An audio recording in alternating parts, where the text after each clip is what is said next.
¿Por qué es importante comprender y vivir lo que sentimos? ¿Y cómo podemos lograr comprenderlo y asumirlo? Por dos motivos. Porque hay unos peligros que podemos evitar y porque hay unas oportunidades maravillosas que podemos aprovechar. Los peligros básicamente son que cuando nosotros no comprendemos y no vivimos lo que sentimos, el primer peligro es que estaríamos a la defensiva, cuando otras personas simplemente nos están dando una información de lo que ellas están viviendo. Y eso se traduce, por ejemplo, con los hijos. La pérdida de confianza al orientarlos y la dificultad o la imposibilidad de orientarlos porque no estaríamos sintonizando lo que ellos sienten. La pérdida de confianza y de calidad en la relación de pareja al no expresar todo el amor que tenemos y no sintonizar con el sentir de la otra persona, al quedarnos callados o al expresar otras cosas distintas de las que de verdad queremos expresar, al incrementarse conflictos en el trabajo o en el vecindario, por no poder comprender lo que les pasa a los otros y no comprender lo que a nosotros nos pasa y no saber expresar lo que conviene o lo que corresponde en cada momento. Hay otro peligro tremendo y es que nos acostumbramos a una imagen de nosotros y a una personalidad de nosotros que dice, es que yo soy así. Cuando decimos yo soy así, nos cristalizamos y no aprendemos y no evolucionamos. Y hay un peligro consecuente de este último y es el enfermarnos. La inmensa mayoría de las enfermedades tienen un origen psicosomático, tienen un origen en emociones cristalizadas, emociones congeladas, emociones negadas, emociones mal expresadas o no expresadas. Entonces esos son los grandes peligros de no comprender y asumir lo que nosotros sentimos. ¿Cuáles son las oportunidades? Hay tres grandes oportunidades. La primera oportunidad es sanar. Podemos sanar traumas conscientes, limitaciones, miedos, resentimientos, bloqueos que tenemos que se expresan muchas veces en sueños repetitivos, pesadillas repetitivas, situaciones difíciles que se nos repiten, decimos ¿por qué a mí me tiene que pasar esto? Me pasa una y otra vez. Entonces tenemos la oportunidad de sanar todos esos traumas, si reconocemos las emociones, si comprendemos las emociones y si las vivimos. La segunda gran oportunidad es de crecer. ¿Crecer qué es? Básicamente reconocer las capacidades que tenemos, las cualidades que tenemos y los anhelos profundos. No solo los deseos de las metas que nos proponemos, sino el anhelo profundo. Y eso solo se puede reconocer a través de sentir las emociones. Entonces, al reconocer las aspiraciones y las capacidades, podemos identificar y asumir el propósito de nuestra vida. Y en la medida que lo vamos realizando, las emociones son nuestra guía. Entonces, comprender las emociones y vivir esas emociones se vuelve la herramienta fundamental, no solamente para sanarnos, sino para realizar nuestro propósito y tener una guía interna de que lo estamos realizando. La tercera gran oportunidad que tenemos al comprender y vivir las emociones que sentimos, que tenemos, es la convivencia. Y en la convivencia, la gran oportunidad es pasar de tolerar, de aguantarse, de resignarse a los otros, de llevarlos simplemente por las buenas, a la posibilidad de comprender, valorar y cuidar al otro y generar vínculos de cuidado mutuo, donde ambos disfrutamos la realización del propósito de cada uno. Entonces es muy distinto una convivencia basada en la tolerancia a una convivencia basada en el cuidado mutuo. ¿Y qué lo permite? Que podamos comprender y vivir lo que sentimos. Esas son las oportunidades y los peligros. Ahora nos hacemos la pregunta, ¿cómo podemos comprenderlo y cómo podemos asumirlo? Aquí tenemos que hacer una distinción importante que es, una cosa es lo que sentimos y otra cosa es lo que hacemos con lo que sentimos. Entonces vamos a comprender qué es lo que sentimos. Entonces sentimos sensaciones corporales, desde las sensaciones con la relación con el medio externo como frío, calor, dolor, sensaciones de roce con las cosas, esas sensaciones del mundo, y las otras son lo que se llama la propiocepción. Sentimos una punzada interna, una picada, sentimos el erizamiento de la piel por un cambio interno y todas las sensaciones que tienen que ver con las enfermedades, con la excitación sexual, con la urgencia de ir al baño, todas son señales internas que las sentimos. Entonces todo ese es el mundo de las sensaciones corporales. No vamos a dejar el mundo de las sensaciones corporales como algo médico o algo clínico, no, porque es a través del cuerpo y de las sensaciones corporales que podemos llegar a identificar cómo se expresan los otros aspectos de lo que sentimos. Por ejemplo, lo que son las emociones, los sentimientos y las intuiciones, que son el otro campo de lo que sentimos. Las emociones fáciles de identificar son la ira, la alegría. Pero también sentimos tristeza, sentimos angustia, son emociones muy fuertes, que son las básicas, y tenemos sentimientos. ¿Cuál es la diferencia entre el sentimiento y la emoción? La emoción es la respuesta interna a una evaluación que hacemos de lo que pasa afuera. Una pérdida nos duele, una amenaza, miedo, una amenaza que indigna, ante la cual tenemos capacidad, pues entonces ira, ¿no? Esa es emoción. Pero los sentimientos son emociones que intencionalmente dirigimos hacia alguien. Entonces los sentimientos básicos son de aprecio, amor, cuidado, y de desprecio y odio. Entonces esas no son emociones, esas ya son sentimientos, porque los elaboramos, tienen un mayor componente mental. Y hay algo más que sentimos que es más sutil, que es lo que se llaman las intuiciones.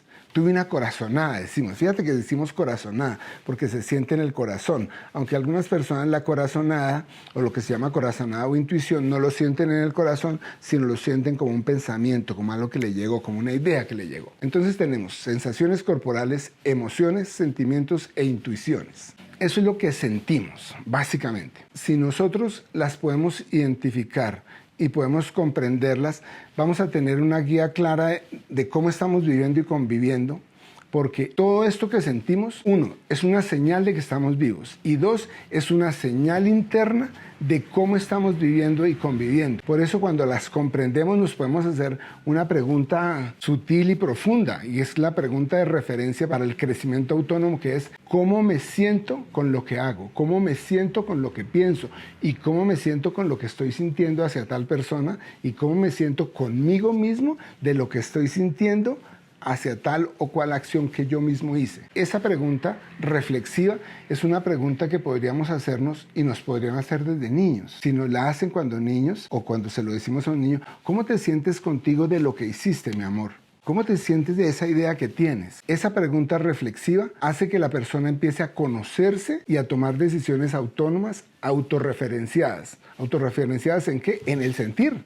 Y entonces el sentir se vuelve la guía de la vida y de la convivencia, más allá de creencias o información intelectual. Porque uno no se mueve, a pesar de que tenga una comprensión, si no lo mueve la emoción, el querer. Uno puede entender, pero sin querer no lo hace. Entonces aquí vamos comprendiendo el mundo de lo que nosotros sentimos. Ahora vamos a ir al punto más complejo, porque una cosa es cómo estamos diseñados para sentir los humanos y otra cosa es lo que socialmente llegamos a hacer con lo que sentimos. Porque si hiciéramos todo en forma transparente, autorregulada, coherente, viviríamos felices y tendríamos una sociedad corregulada y estaríamos en armonía con el entorno y con los animales, que ellos sí viven autorregulados, excepto los que viven en encierro. Ellos ya se les ha distorsionado su modo de sentir. La pregunta en este punto es, ¿cómo comprender lo que hacemos con lo que sentimos? Algo que hacemos con lo que sentimos es congelarlo, hundirlo en las profundidades de nosotros. Cuando nosotros congelamos y hundimos en las profundidades del cuerpo y del sentir lo que sentimos, se produce resignación, porque vamos a sufrir y a conformarnos con sufrir por no expresar lo que sentimos, y con los otros vamos a tener indolencia. Hoy en día se habla mucho de la empatía y de que la necesidad de empatía, de sentir al otro, pero ¿cómo voy a sentir al otro si ni siquiera siento lo que me pasa a mí mismo? O sea, lo primero que habría que sanar sería la resignación, para luego sí poder superar la indolencia, que es la que me va a permitir tener empatía. Entonces, volviendo, lo que hacemos con lo que sentimos, una que es la tremenda, que es hundir o congelar lo que sentimos. ¿Dónde se crea eso? Se crea en la niñez. El bebé aprende a resignarse, aprende a sacrificar lo que siente para recibir el apoyo de los adultos que están a su cargo. Dice, preferible vivir mal que morir. Ese es como el dilema fuerte. Y aplica la ley de la sobrevivencia emocional, que es preferible el mal contacto que nada de contacto. Y esa es la condición que congela el cuerpo y que hace que el cuerpo se acomode al dolor y nos acostumbremos al sufrimiento y a considerar que la vida, que el sufrimiento es inherente a la vida, que mantenerlo, no que ocasionalmente ocurra, sino que mantenerlo y cargar con él es parte de la vida. Y esa es la fundamental derrota. Por eso la primera tarea que tendríamos es, ¿qué voy a hacer con las emociones y las sensaciones y los sentimientos profundos que tengo congelados y hundidos dentro de mí? porque me he acostumbrado a sacrificar para estar bien con otros, a sacrificarme. Entonces, eso es parte de lo que hacemos con lo que sentimos, congelarlos, hundirlos dentro de nosotros. Lo otro es negarlos. Puede que lo sienta, pero lo niego. Cambio de tema, no hablo de ello. Cuando me preguntan ¿y cómo te sientes? Digo normal. O cuando me preguntan ¿y cómo te sientes? Digo, es que estaba pensando que tal cosa. Entonces ahí es cuando confundimos lo que pensamos con lo que sentimos. La tercera acción que tenemos con lo que sentimos es racionalizar o justificar. Entonces digo, siento esto porque tú, siento esto porque ellos. Culpo a otros de lo que yo siento en vez de reconocer qué es lo que yo siento. La cuarta acción que tenemos es expresar parcialmente lo que sentimos. Y lo expresamos parcialmente, bien sea, es inevitable que lo expresemos con los gestos y con el cuerpo, ¿no? Y con las obras. Y también de palabra. Sanamente o no sanamente expresamos de alguna forma lo que sentimos. Entonces eso es lo que hacemos con lo que sentimos. Esta es una mirada breve de esta comprensión de lo que hacemos con lo que sentimos.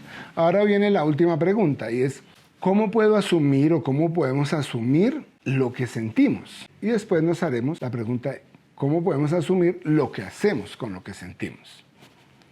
¿Qué podemos hacer para asumir las sensaciones corporales, las primeras y señales básicas de lo que nos ubica como seres vivos, como organismos vivos? Respirar conscientemente. Si tuvimos una emoción muy intensa, dolorosa, especialmente las dolorosas, las sensaciones desagradables, que nos sentimos cargados, o después de un susto, después de una pésima noticia, después de un disgusto, respirar conscientemente, exhalar totalmente, tensionar el cuerpo y distensionarlo y movernos.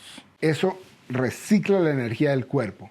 Entonces eso es lo que podemos hacer para asumir el sentir corporal, para que no nos intoxiquemos, para que no se congelen y no se hundan esas emociones en nuestro cuerpo y se vuelvan inconscientes.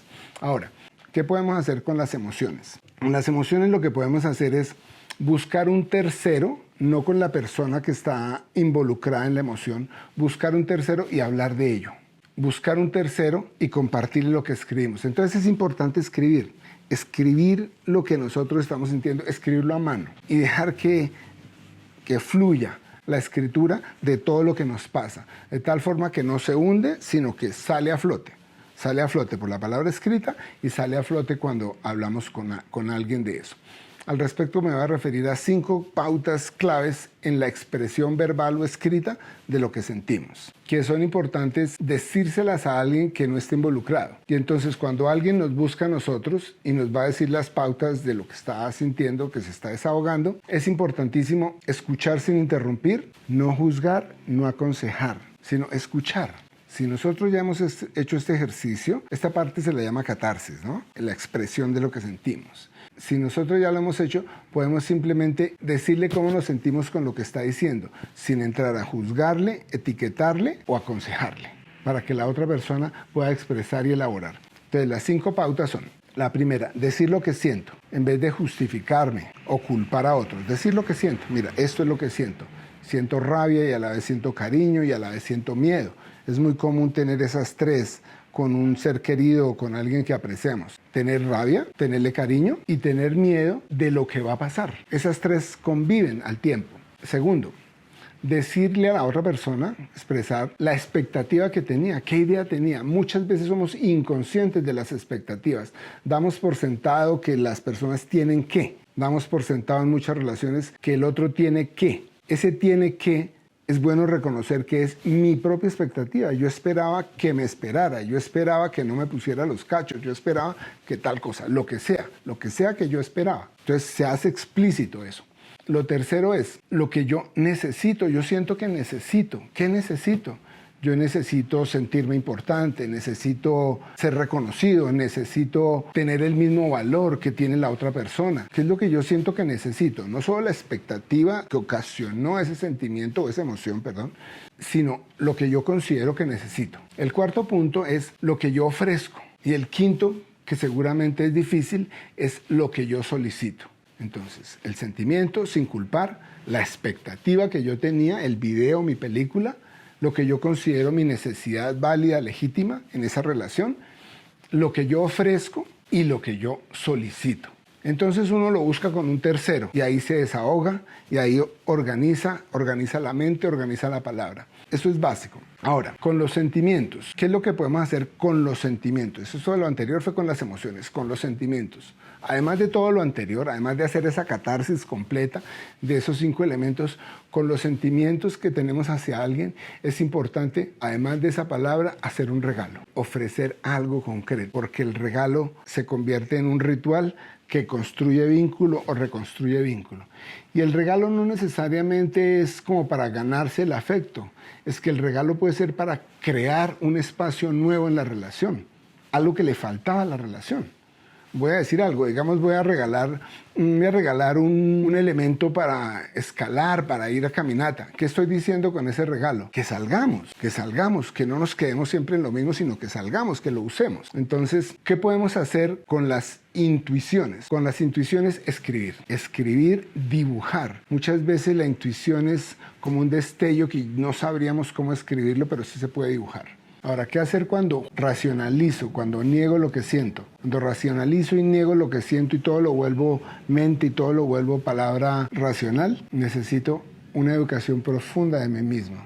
Unas guías de autoayuda pueden servir para hacer la catarsis, pero es necesario una ayuda profesional de terapia para transitar hacia una forma de ser más coherente, para que el pensar esté conectado con el sentir y sea un sentipensar coherente. ¿Qué hacer ante la expresión incompleta o culposa o polémica o agresiva o pasiva de lo que siento? Necesito educación para comunicar empáticamente y comunicar sanamente lo que siento. Talleres de entrenamiento que se necesitan cuando soy padre para poderlo hacer con mis hijos, cuando soy educador, para poderlo hacer en la vida cotidiana de la relación en la comunidad educativa, cuando soy líder, cuando soy profesor, cuando soy facilitador. Necesito la coherencia de mi palabra con mi propio proceso personal y no esconderme detrás de una fachada profesional, sino ser persona coherente en mi sentir y en mi palabra sobre mi sentir, porque eso es lo que construye vínculos, donde sea que estemos, para que finalmente a partir de esto podamos sanarnos, crecer como persona y crecer con los otros para convivir construyendo vínculos de cuidado mutuo, haciendo de la familia un hogar, haciendo del vecindario una comunidad. Les invito ahora a que visiten nuestra página www.humanizarglobal.com y que nos visiten en las redes y participen en los distintos eventos donde vamos a estar compartiendo las herramientas que aquí acabamos de enunciar. Muchas gracias.